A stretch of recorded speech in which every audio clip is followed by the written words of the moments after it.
I am cooked. I'm cooked because in less than 24 hours, I lose my scholarship. The scholarship that I need in order to be able to live in Taiwan, learn Mandarin, and get to know my biological mom. I unfortunately was unable to make this flight because of the storm that came in. The people who weren't able to make their flights last night all got on this morning. Therefore, I was not able to because I was on standby. And like, on one hand, do I regret attending the North Texas Teen Book Festival? No. But on the other hand, if I do not get back to Taiwan in 24 hours, my scholarship is gone and I might have to move all the way back to the US. This is the plan now. I'm gonna fly to Seattle at 6 p.m. My friend in Seattle is gonna pick me up at the airport. But in the meantime, if I am able to fly back to Taiwan on time, I have an exam that I really need to study for. Since I'm stuck at the DFW airport for who knows how long, I need to find a place to sit down and study. I found a little alcove that I can study at. It's like a little Coca-Cola alcove, and there's some really good seating there. I have been at the airport since 4 a.m. and I am starving. You want to know what food I'm really craving? Canadian food. I'm low-key giving cartoon stinky lines, or I just spent 3 nights at North Texas Teen Book Fest. I don't know, you decide.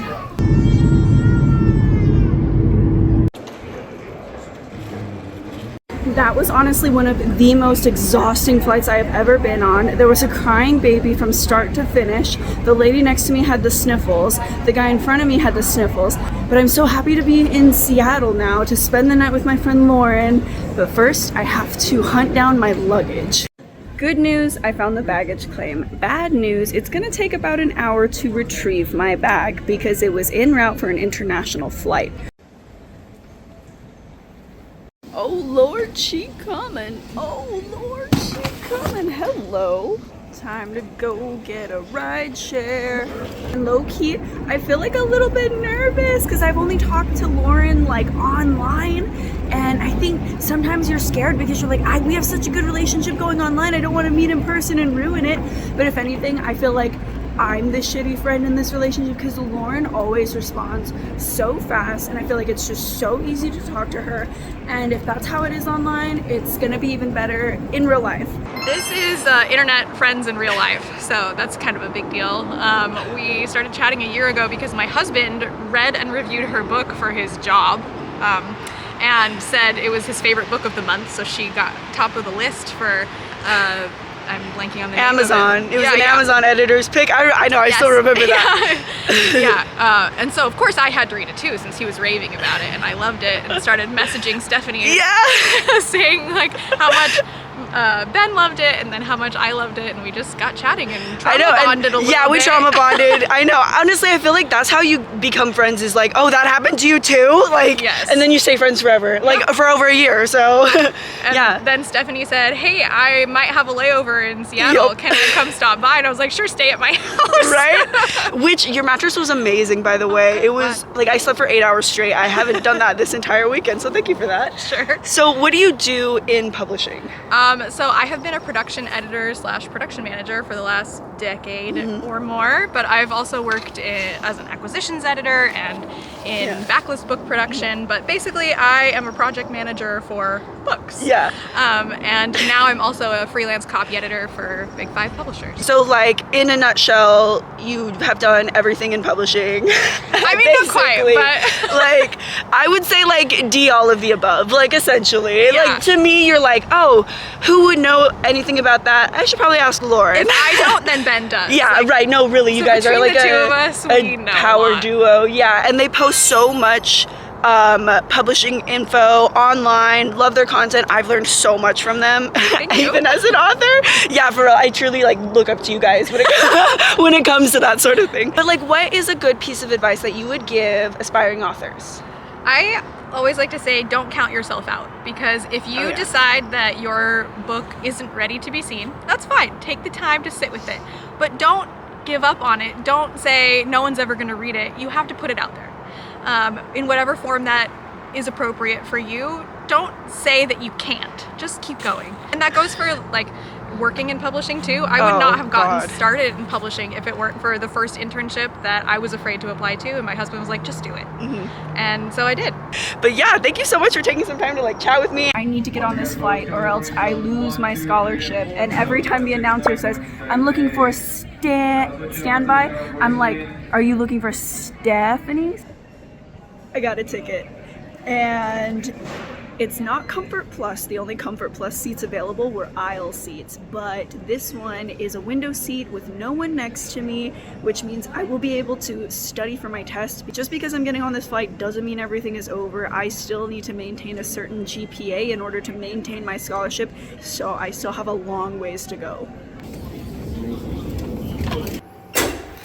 Home sweet home. A really cool thing happened when I landed. I got a DM from one of the students that I met at the book fest, and he had told me in confidence that he was gay and he didn't know how to tell his parents, and had a really good heart-to-heart with him and another author, Scout Underhill. We all hugged it out, we cried a lot. It was a beautiful moment. But it was really nice to land in Taiwan, turn my phone off airplane mode, and see that he had come out to his parents and they were accepting. It makes a big difference, you know. This is day one of me studying for my exam. My first one is going to be on Friday. Today is Wednesday. So today's goal is to just do flashcards. Today I'm doing my big test and I'm so scared because while I was with my friends yesterday, a classmate texted me and was like, yeah, that test was really hard, and she's smarter than I am, so yeah, not looking forward to it, but I did get to class super early. I got coffee, so I have 40 minutes before class to start, and I'm thinking I'll do class, go get lunch, and then take my test, and I just need to get above an 80, man. I just took my first test of this semester and I'm pretty sure I flunked it, which is really discouraging because that shit was hard, especially the listening portion. Gives me something to work on.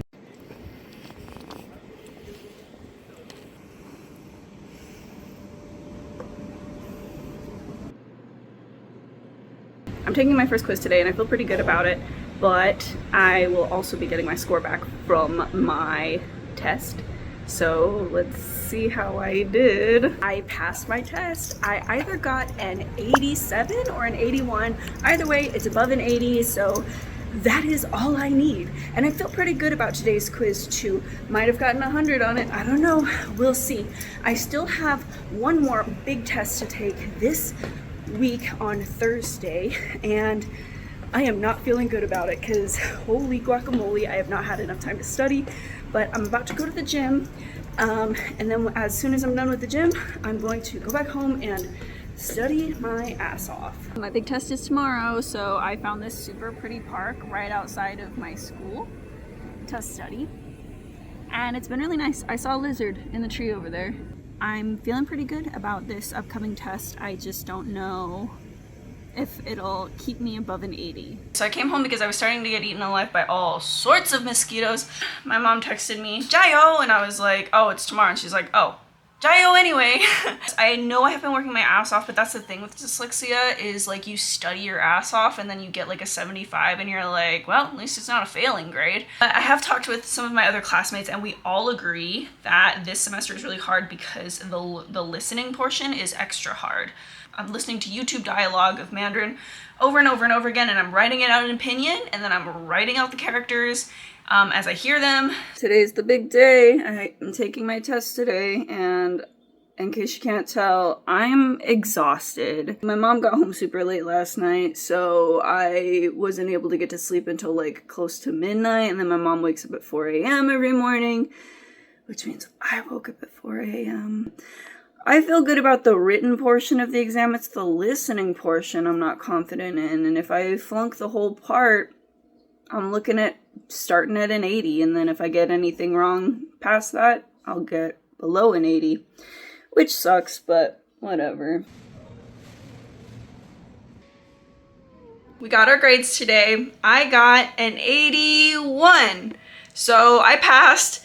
It's not the grade I was hoping for, but to be completely honest, there were some technical difficulties at the beginning of the test. The teacher wasn't able to get the microphone working, and so there was a little bit of a delay. We didn't have as much time to take the exam, but I think what saved me was the very last thing. We were able to get extra credit, if we wrote a paragraph. So maybe that's what I'll do for this next exam, is I will focus more on writing instead of listening, or both. I need to just get better at Mandarin in general. Thank you so much for following along.